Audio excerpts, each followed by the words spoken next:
청취자 여러분, 오늘 우리가 함께 깊이 들여다볼 주제는 바로 현대사회에서 종교의 역할입니다.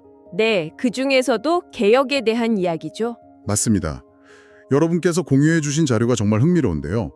중법 2013이라는 유튜브 채널의 강연 녹취록이에요. 아, 그 자료. 네, 이게 처음에는 아베 전 총리 피습 사건이랑 통일교 문제, 이런 시사적인 질문으로 시작하거든요. 네, 저도 봤습니다. 그런데 이야기가 갑자기 정말 순식간에 인류 발전사, 종교의 본질, 이런 거대한 담론으로 확장이 되더라고요. 맞아요. 그 스케일이 굉장히 크죠. 네, 그래서 이건 좀 독특하다, 어찌 보면 되게 급진적인 시각이다 싶어서 오늘 나눌 얘기가 많을 것 같습니다. 네, 오늘 우리의 목표는 이 주장이 맞다 틀리다를 떠나서요. 이 자료가 제시하는 그 독특한 세계관, 그 논리 구조를 제대로 한번 이해해 보는 겁니다. 네네, 그 논리를 따라가 보는 거예요.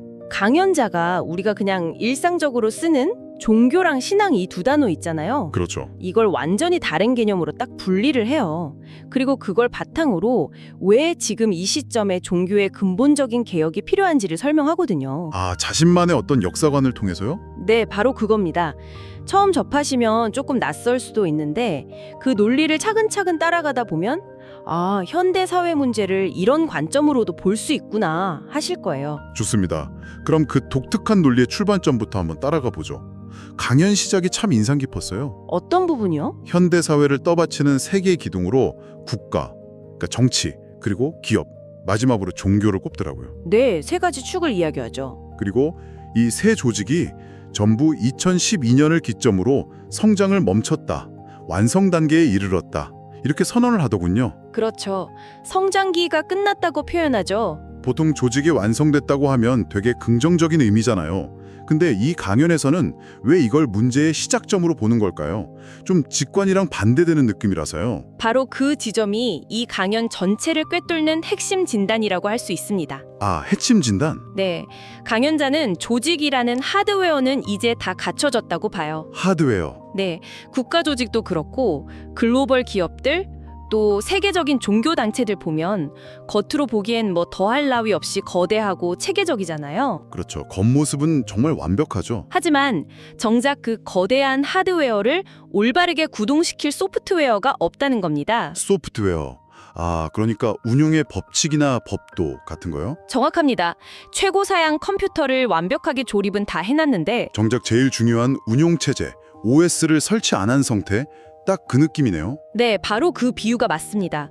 전원을 켜도 아무것도 할 수 없거나 오히려 막 부품끼리 충돌만 일으키는 상황인 거죠. 아, 듣고 보니 확 와닿네요. 강연자는 바로 그 OS가 없는 상태로 2013년부터 지금까지 거의 10년이 넘는 시간이 흘러왔다고 지적해요. 10년이나요? 네, 그 결과가 뭐냐?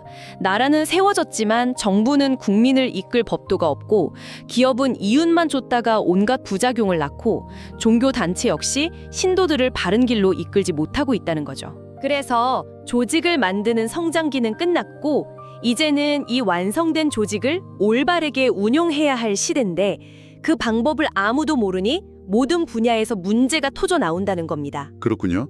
하드웨어만 믿고 그냥 무작정 달리다 보니까 여기저기서 시스템 에러가 막 뜨는 형국이네요. 네, 그렇죠. 그럼 종교계에서 나타나는 그 시스템 에러를 해결하기 위한 첫걸음은 뭘까요? 여기서 강연자가 아주 도발적인 주장을 하던데요. 아, 그 이야기. 네, 종교개혁의 첫 번째 과제가 종교가 나와야 한다. 처음 들었을 때 이게 무슨 소린가 싶었어요. 세상에 종교가 얼마나 많은데요. 그렇죠.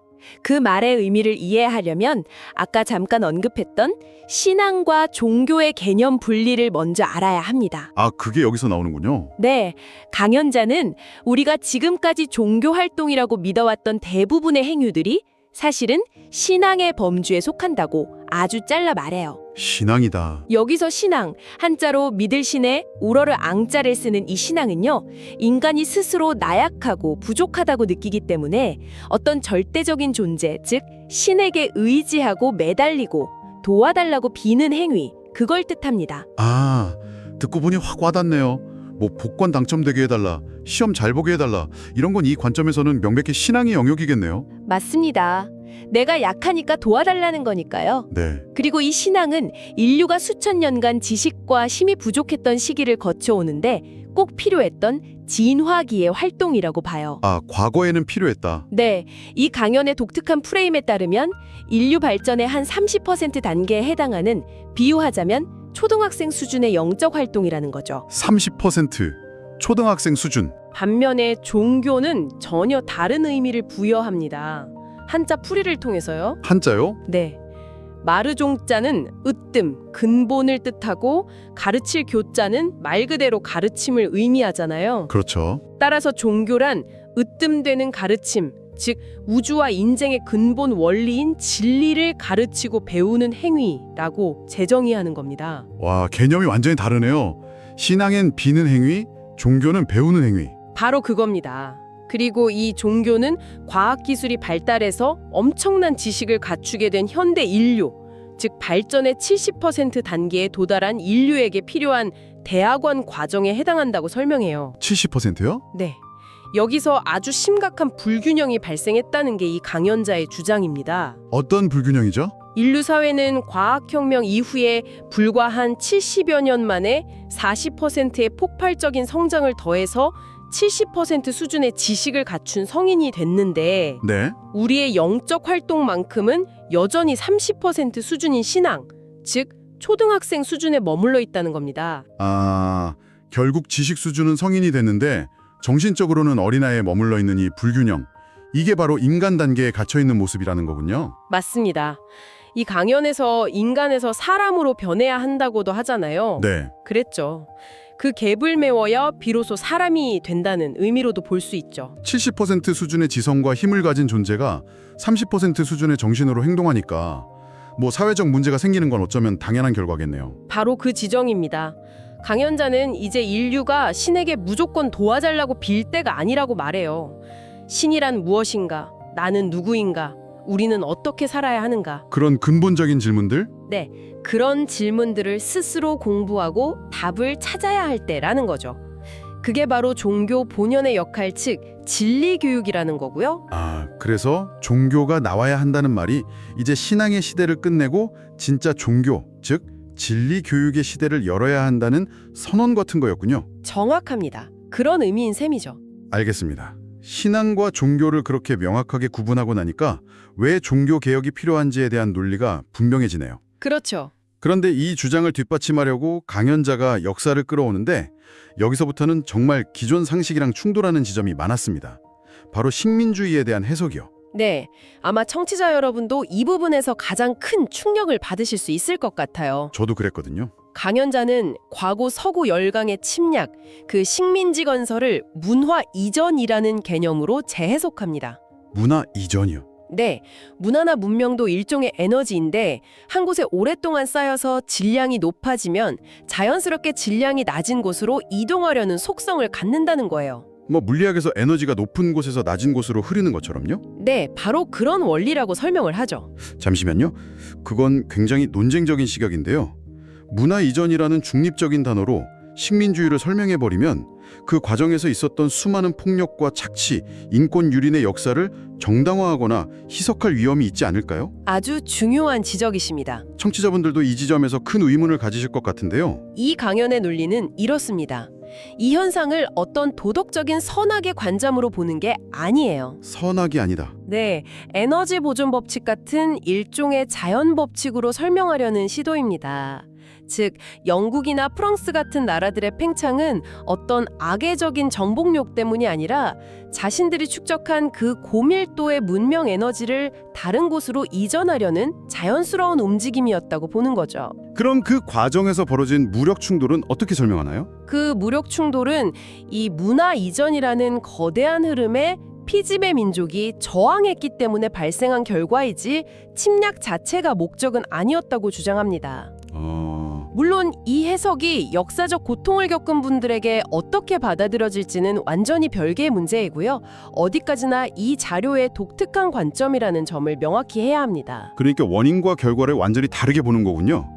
일반적인 역사관에서는 침략이 원인이고 고통이 결과인데 여기서는 문화 이전이라는 자연스러운 흐름이 원인이고 그에 대한 저항이 폭력이라는 결과를 낳았다. 이렇게 보는 거네요. 네, 굉장히 파격적인 재해석이죠. 그럼 이 독특한 역사관이 왜 지금 우리가 다루는 종교개혁 이야기에서 중요한 연결고리가 되는 건가요? 바로 조선 그리고 대한민국과 연결되기 때문입니다. 아, 드디어 한국이 나오는군요. 강연자의 논리에 따르면 이 문화 이전이라는 거대한 흐름에 무려 5,000년간 끈질기게 저항하면서 자신들의 고유한 문화를 지켜낸 곳이 바로 조선이라는 겁니다. 5,000년 동안 저항했다. 네, 다른 민족들이 강대국의 문화에 흡수되거나 소멸될 때 조선은 자간 단위의 문화는 막아내고 불교나 기독교처럼 인류사적으로 의미가 있는 아주 거대한 사상체계만 선별적으로 받아들이면서 그 명맥을 유지했다는 거죠. 5,000년간 외부의 문화 이전에 저항하며 독자성을 지켜오다가 마침내 대한민국이라는 이름으로 문을 활짝 열었다. 뭐 이런 흐름으로 가는군요. 그렇습니다. 대한민국 시대에 이르러서야 비로소 문호를 개방해서 전 세계의 모든 문화와 지식, 그리고 과거 인류가 만들어낸 모든 신앙들이 한꺼번에 밀려 들어오는 거대한 용광로가 되었다고 분석합니다. 용광로. 심지어 일제강점기조차 일본의 식민지가 된 게 아니라 일본의 문화가 조선의 그 뿌리 깊은 문화에 흡수되는 과정에서 벌어진 충돌이었고 결국 일본이 조선을 완전히 식민화하는 데는 실패했다고까지 주장해요. 전 세계의 모든 문화와 종교가 들어와서 용광로가 됐다는 분석은 흥미로운데 그게 왜 다른 나라도 아니고 대한민국이 새로운 종교의 메카가 되어야 한다는 결론으로 바로 이어지는 걸까요? 그 연결고리가 조금 더 필요해 보입니다. 강연자는 이렇게 설명합니다. 다른 나라들은 보통 하나의 지배적인 문화나 종교가 다른 것들을 흡수 통합하는 방식으로 발전했잖아요. 그렇죠. 근데 한국은 아주 짧은 시간 안에 그 모든 것들이 어느 하나에 흡수되지 않고 대등하게 공존하면서 아주 치열하게 충돌하는 세계사적으로 유례없는 실험장이 되었다는 겁니다. 실험장. 불교, 유교, 기독교, 샤머니즘 같은 토착 신앙까지 이 모든 재료가 한 곳에 뒤섞여서 막 끓고 있으니 바로 이곳에서만 기존의 것들을 뛰어넘는 새로운 요리, 즉 진리 교육이 탄생할 수 있는 필연적인 조건을 갖추게 되었다는 논리죠. 와, 굉장히 거대한 서사네요. 정리해보자면 과거 수천 년간 인류는 30% 수준의 신앙의 시대를 살았고 네, 근대에 들어 문화 이전이라는 이름으로 문명 간의 충돌과 융합이 격렬하게 일어났으며 그렇죠. 그 모든 역사의 에너지가 최종적으로 대한민국이라는 용광로에 집결했다. 네, 맞습니다. 그렇기 때문에 이제는 바로 대한민국에서 신앙을 넘어선 진짜 종교, 즉 70% 수준의 인류를 위한 진리 교육이 시작되어야 한다. 이런 결론에 이르는군요. 네, 그것이 이 자료가 제시하는 논리의 전체적인 흐름입니다. 다소 비약적으로 들릴 수도 있는 이 독특한 역사관은 결국 왜 하필 대한민국인가라는 질문에 대한 답을 제공하기 위한 장치인 셈이죠. 아, 그런 거군요. 세계의 모든 종교와 신앙이 들어와 있는 곳이기 때문에 그 모든 것을 종합하고 한 단계 더 높은 차원의 가르침을 펼칠 수 있는 자격과 의무가 있다. 이런 주장으로 이어지는 겁니다. 오늘 이야기를 좀 종합해보죠. 아웨존 총리 피습 사건이라는 구체적인 현실 문제에서 출발해서 사회 조직의 하드웨어와 소프트웨어 비율을 통해 현대 사회의 근본 문제를 진단했습니다. 네, 그리고 그 해결책을 찾기 위해서 신앙과 종교의 개념을 명확히 구분했고요. 네, 신에게 비는 시대를 끝내고 스스로 진리를 공부하는 시대로 나아가야 한다. 이게 핵심이었죠. 마지막으로 식민주의에 대한 파격적인 재해석을 통해서 대한민국이 왜 그 진리 교육의 중심지가 되어야 하는지에 대한 당위성을 설명했고요. 그렇습니다. 결국 하드웨어는 완성됐으니 이제 대한민국이라는 특별한 용광로에서 진리 교육이라는 새로운 운영체제를 만들어서 전 세계에 보급해야 한다. 정말 거대한 비전을 제시하는 자료였네요. 네, 그렇죠. 어떤 개인의 구원이나 내세의 행복 이런 걸 넘어서 인류 사회 전체의 업그레이드를 목표로 한다는 점에서 기존 종교와는 지향점이 다르다고 할 수 있겠습니다. 네. 현대 인류가 지식적으로는 성인이 됐지만 영적으로는 아직 어린아이에 머물러 있다는 강한 문제의식, 그리고 그 불균형을 해소해야 한다는 절박함, 이게 이 강연의 가장 밑바탕에 깔려 있는 것 같아요. 자, 마지막으로 청취자 여러분께 생각해볼 질문을 하나 던지면서 마무리할까 합니다. 네, 좋습니다. 이 강연에서는 인류 발전의 다음 단계가 인간에서 사람으로 변하는 것이라고 언급합니다. 신에게 의지하는 신앙이 인간 단계의 도구였다면 스스로의 힘으로 진리를 탐구하면서 사람이 되기 위해서는 강연에서 말한 진리 공부 외에 또 어떤 새로운 사고방식이나 도구가 필요할까요? 아주 중요한 질문이네요. 그리고 그 인간에서 사람으로의 전환이 여러분 개인의 일상에서는 과연 어떤 의미로 또 어떤 모습으로 다가오시는지 한번 생각해 보시면 좋겠습니다.